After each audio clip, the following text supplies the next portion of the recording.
everyone, welcome back. Today we're diving deep into the world of San Francisco politics. And let me tell you, this one's a doozy.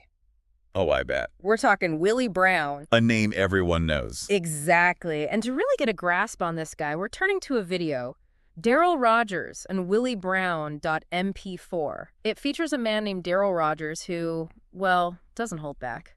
Sounds interesting. He calls Brown, and I quote, a crook and a slickster. Strong words, right? Definitely. But here's the thing. Rogers also admits that many folks saw Brown as, like, the man for the job. The right man at the right time, perhaps. Yeah, exactly. So how do we square those two things? A crook who's also the best choice. That's our deep dive today. That's quite the paradox, isn't it? I mean, how can someone with that kind of reputation also be seen as, well, essential? Right. It's almost like San Francisco is willing to overlook, maybe even accept those flaws because, what, they thought he could get things done? That's certainly a possibility. San Francisco's political landscape has always been, shall we say, unique. Oh, for sure. And Rogers doesn't stop at crook and slickster. He goes on to describe some pretty wild stuff, like a deal involving the Hunters Point and Fillmore districts. Those are historically significant areas. Absolutely. And Rogers makes it sound like this deal was, let's just say, less than ethical. A shady deal, perhaps. Maybe even shadier. He flat out accuses Brown of selling out the black community with this deal. Wow, that's a heavy accusation. It is. So what did Rogers mean by that? What makes him say that? Let's get into it. Well, to understand that, you have to look at the San Francisco of that era. It was a time of massive transition. The tech boom was starting. The city was changing rapidly. A lot of upheaval. Exactly. And in the midst of all this, there was a feeling, particularly in the black community, that they were being left out, marginalized. Their voices weren't being heard. Precisely.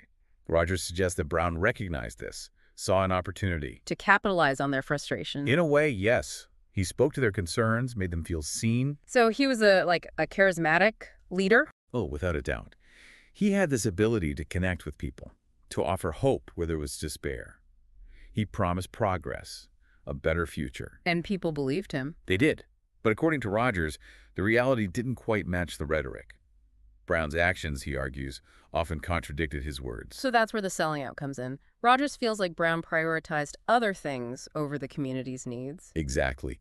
Rogers claims Brown put his interests and the interests of, say, wealthy developers ahead of the people he'd promised to help. So, he used his power to benefit the elite at the expense of those who had trusted him. That's Rogers' argument.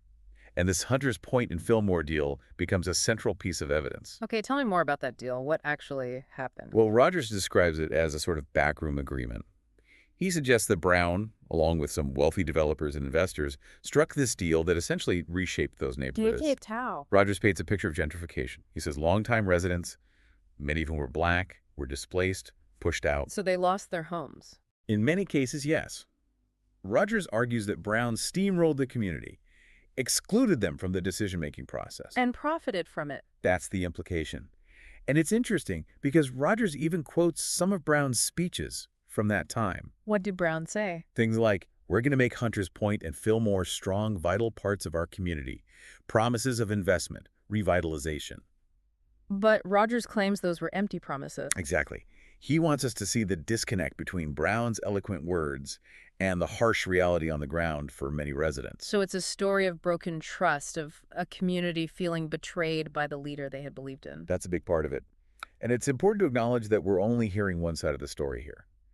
There are undoubtedly other perspectives on Brown, on what happened in Hunters Point and Fillmore. Of course. But Rogers' account is undeniably powerful, a reminder that progress can be complicated, messy even. And that sometimes the people who promise change don't actually deliver it. Right. It leaves us with some tough questions, doesn't it? It does. I mean, we've seen how Brown could be both charming and ruthless, a champion of the people and a shrewd dealmaker. Exactly. And that's what makes him such a fascinating figure. Was he a force for good or ill in San Francisco? A bit of both, maybe. Perhaps. But ultimately, that's for each of us to decide.